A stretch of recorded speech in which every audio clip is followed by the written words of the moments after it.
নমস্কার বন্ধুরা, আশা করি আপনারা সকলেই ভালো আছেন। আপনারা দেখছেন XIUSD গোল্ড বাজার ডলার ট্রেডিং চার্ট। আজকে 9 তারিখ 9 ফেব্রুয়ারি সোমবার। আজকে কোনো রকম নিউজ নেই, তাই মার্কেট মেকাররা এই মার্কেটটাকে করবে। তাই স্টপ লস লাগিয়ে জোনে থেকে ট্রেড করবেন, জোনে থেকে স্টপ লস লাগিয়ে ট্রেড করবেন। আশা করি প্রফিটেবল ট্রেডারে পরিণত হবেন। এবার আসা যাক ক্যান্ডেলে। দেখুন, এটা একটা মান্থলি ক্যান্ডেল, গত মাসের ক্যান্ডেল, জানুয়ারি মাসের। এই মান্থলি ক্যান্ডেলের 50%-এর উপরে যদি ক্লোজিং দিয়ে দেয়, এই মাসে ফেব্রুয়ারি মাসে যদি 50%-এর উপরে ক্লোজিং দেয়, তাহলে জানবেন বাইং প্রেসারটা আছে। আর যদি 50%-এর নিচে ক্লোজিং দিয়ে দেয়, তাহলে জানবেন সেলিং প্রেসারটা আছে।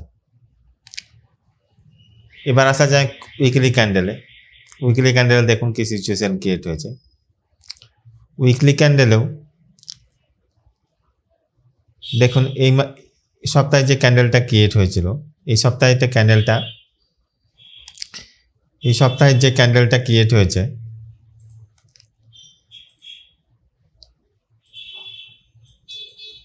একটা বুলিশ ক্যান্ডেল ক্রিয়েট হয়েছে।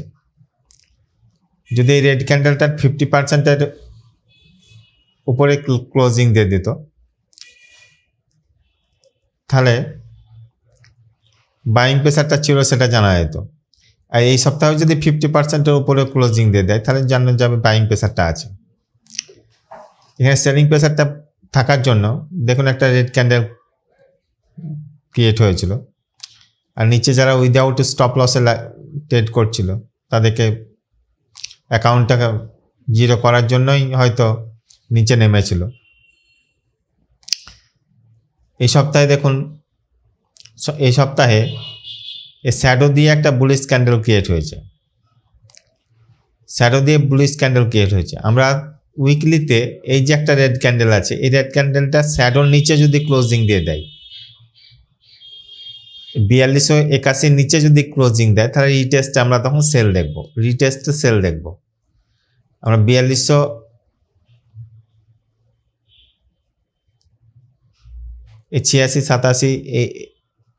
এই লেভেলটা নিচে যদি ক্যান্ডেল ক্লোজ দিয়ে দেয়, এই ক্যান্ডেলটা শ্যাডোর নিচে যদি ক্লোজ দেয়, তাহলে আমরা রিটেস্টে তখন সেল দেখব। আর যে বাইং স্ট্রাকচারটা ছিল, সেই বাইং স্ট্রাকচারটা সেলিং স্ট্রাকচারে পরিণত হবে। এবার আসা যাক ডেলি ক্যান্ডেলে দেখুন কি সিচুয়েশন ক্রিয়েট হয়েছে। ডেলি ক্যান্ডেলে একটা বুলিশ ক্যান্ডেল ক্রিয়েট হয়েছে। আর আমরা ডেলিতে এখন অবধি বাইয়ে আছি।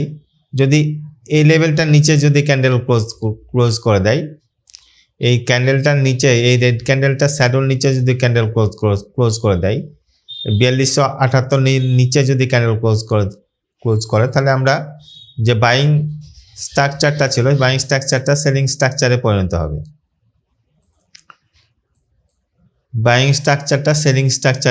হবে। দেখুন,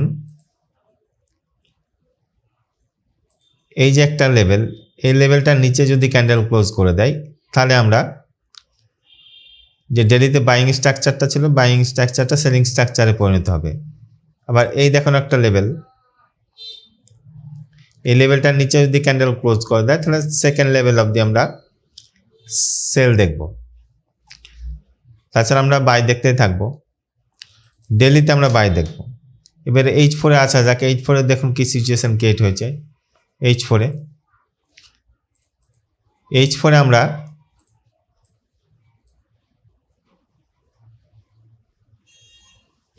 আমরা সেলে আছি। দেখুন, H4-এ আমরা কিন্তু সেলে আছি। এই দেখুন একটা লেভেল, এই লেভেলে টাচ করে নিচের দিকে ক্যান্ডেল ক্লোজ করেছে। এই লেভেলটার নিচে ক্যান্ডেল ক্লোজ করেছে। এই লেভেলটার উপরে যদি ক্যান্ডেল ক্লোজ করে দেয়, এরকম ক্যান্ডেল ক্লোজ করে দেয়, তাহলে আমরা রিটেস্টে তখন বাই দেখতে থাকবো। এই লেভেলটা হচ্ছে এই 5100-র উপরে যদি ক্যান্ডেল ক্লোজ করে দেয়, রিটেস্টে আমরা বাই দেখব। তাছাড়া আমরা রিটেস্টে সবসময় সেল দেখতে থাকবো। H4-এ যে সিচুয়েশনটা ক্রিয়েট হয়েছে, সেটা সেলিং সিচুয়েশন। H1-এ দেখুন, H1-এ কি সিচুয়েশন ক্রিয়েট হয়েছে। H1-এ আমরা সেলে আছি, H1 আমরা সেলে আছি, H1 আমরা সেলে আছি। দেখুন এই যে একটা লেভেল, এই লেভেলটার উপরে যদি ক্যান্ডেল ক্লোজ করে দেয় তাহলে আমরা রিটেস্টে তখন বাই দেখতে থাকব। আবার দেখুন এই যে একটা লেভেল, দেখুন এই লেভেলটার নিচে ক্যান্ডেল ক্লোজ করে দিয়েছিল। আমরা আজকের জোনগুলো দিয়ে দিচ্ছি, এই জোনে থেকে ট্রেড করব, জোনে থেকে ট্রেড করব, স্টপ লস লাগিয়ে জোনে থেকে ট্রেড করব, স্টপ লস লাগিয়ে জোনে থেকে ট্রেড করব। অবশ্যই স্টপ লস লাগাবো, অবশ্যই স্টপ লস মাস্ট। দেখুন আমি এখানে একটা জোন দিয়েছিলাম H4 এর 48 টু 52, 48 টু 52তে টাচ করেই দেখুন নিচের দিকে নেমেছে, প্রফিট দিয়েছে কতটা। এখানে একটা M15 জোন আছে, এখানে M15 জোন আছে, এখানে M5 এর জোন আছে, এখানে H1 এর জোন আছে, এখানে H1 এর জোন আছে। এই জোনগুলো নোট করলেন, জোনে থেকে স্টপ লস লাগিয়ে ট্রেড করবেন, অবশ্যই প্রফিটেবল ট্রেডারে পরিণত হবেন। এই যে জোনগুলো নোট করলেন, বাইং ও সেলিং জোনগুলো, বাইং ও সেলিং জোনগুলো নোট করলেন, এই বাইং ও সেলিং জোনগুলো থেকে স্টপ লস লাগিয়ে ট্রেড করবেন। এই যে একটা জোন আছে H4 এর উইক জোন, স্যাডোর জোন আছে 5282, এই জোনটা মোস্ট ইম্পর্টেন্ট জোন একটা, এই জোনটা একটা most important zone, selling zone. এখন বাইং প্রেসার আছে, আর এই যে একটা লেভেল আছে, এই লেভেলটার উপরে ক্যান্ডেল ক্লোজ করে দিলে এই যে একটা লেভেল আছে, এই যে একটা লেভেল, এই যে একটা লেভেল আছে, এই লেভেলটার উপরে ক্যান্ডেল ক্লোজ করলেই আমরা রিটেস্টে বাই দেখতে থাকবো, রিটেস্টে বাই দেখবো। বাই নেন আর সেলিং এ নেন, অবশ্যই স্টপ লস লাগে সঙ্গে। ধন্যবাদ।